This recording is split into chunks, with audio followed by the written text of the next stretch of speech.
Life is more complex than we think, literally,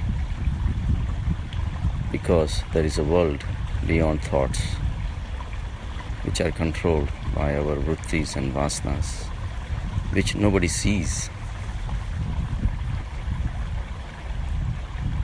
It can be perceived with patience and observations of your own actions. Every action we take is telling us that we are material. We are running for material pleasures. Just so that we feel good, we do some spiritual things on the side. Maybe we'll go to the temple, bow down, just because everybody's bowing down. Put some money there. Somebody looks poor, we give them a little bit money here and there, and we think our work is done. But we're fooling ourselves. Every action we take is preceded by thousands of thoughts, and thoughts, of course, guided by vrittis and vasanas. And vrittis and vasanas is the reason why we are here. So, if you really analyze, actions are the outside part of the tree that we are. The roots, the big roots are our thoughts, and then very tiny roots which really come in contact with the soil is our soul. So we are a one continuous process, but at the same time, so is everyone else. We look at only the actions of the people and try to judge them. Every action that a person does is backed by his or her own thoughts and her own vrittis and vasanas.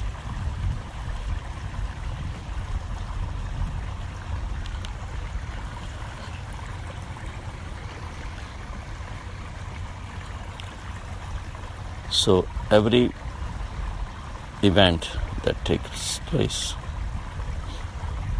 requires the object, of course. If you want to experience the beauty of a flower, of course you need the flower, but at the same time you need inner tendency to like flowers, inner tendency to appreciate the beauty of nature. If you lack that, the flower has no value for you. Since we don't know our inner vrittis and vasanas, we act them out, but we never analyze in such a way. So everyone, whoever, wherever they are, they perform the actions which ultimately tells them what their inner desire is, and inner likes and inner dislikes are.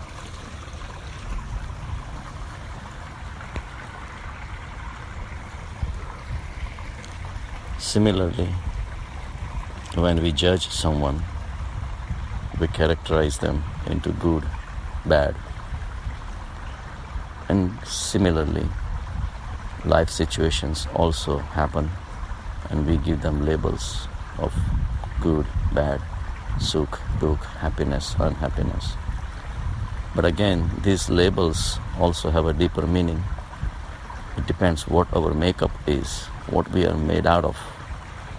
We are a permutation and combination of so many lives of vrittis and vasanas. So we have strongly created our desires, and based on those desires we find things, people, or situations in samsara so that we have a perfect union and we are happy. So everyone is in the search of something, whether they know it or not. So trying to change someone seems counterproductive. If you try to change someone, but if that's not what he or she is looking for, then it will be a hindrance, friction, struggle. And trying to change someone, the efforts of such an act, we are presuming that we know everything. We hardly know ourselves, and then we try to change others, not even knowing what he or she is carrying with for many generations, many lives. We have not even analyzed our own actions, our own vrittis and vasanas, and never analyzed where we come from. We give advice to others. If that advice is not what they are looking for, the advice is going to be a waste. Let alone be a waste, it will be a friction, fights. All the efforts of so-called religions to convert others are stupidities.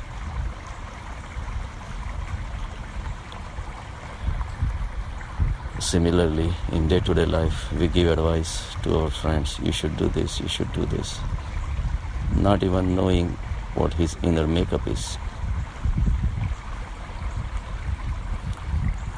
So,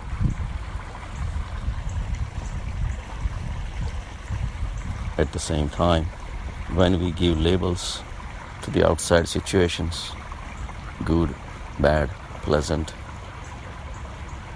unhappy, all those things are because of our vrittis and vasanas.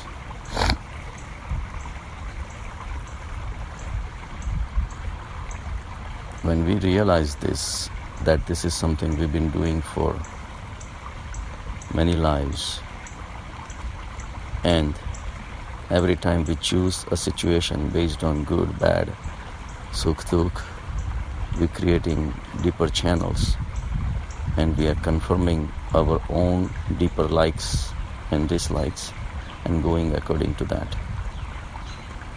Even desire to come out of all this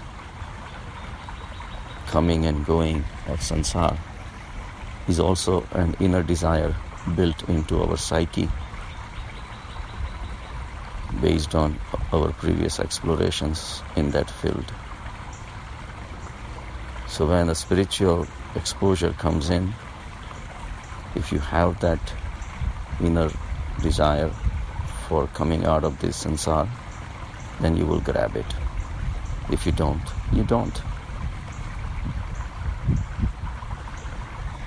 The combination of a severe hunger and a simple food is more divine than no hunger, than combination of no hunger with even a gourmet food does not click. So you find your own desires, you analyze your own actions, and based on that, hopefully we all will reach to a thoughtless state where the samsara becomes insignificant. Everything will be staying just the way it is right now. But you will not be giving labels to it, likes, dislikes, sukh, dukh. You will have inner peace because you have realized the futility of these labels. Every time we see something or someone, we immediately make a decision whether it is good or bad. We analyze a person, whether the person is good or not. It is our mind which does that, because based on these decisions, mind can survive. Mind likes to divide things, people, situations. So, as long as you're judging people around you, you are living the life of a mind, and mind is matter. When we stop judging others and spend more time inwards to find out our own vrittis, vasanas, our own deficiencies, then our journey into the spiritual world continues. Telling others what to do and telling life in general what to do, complaining of the things that we don't have, not caring about the things that we have. These are all results of these frustrations. If you reach to the samadhi state where you are shunya, and if you carry that feeling, bhav, 24/7, you are in a shunya state. And in shunya state, whatever you get is a bonus. Every breath that you get is a bonus. So shunyata will let you appreciate this world where we have a short time, without condemning anything or anyone, without putting any labels. We are like label factory. We keep on creating labels for others. So be aware of that. Come out of that. People around you will feel better because you're not judging them anymore based on their looks, likes, dislikes, because every journey, every soul has their own journey, and that journey has to be respected. Then you are on the right track. Try not to decide what track they are on. Have a good day.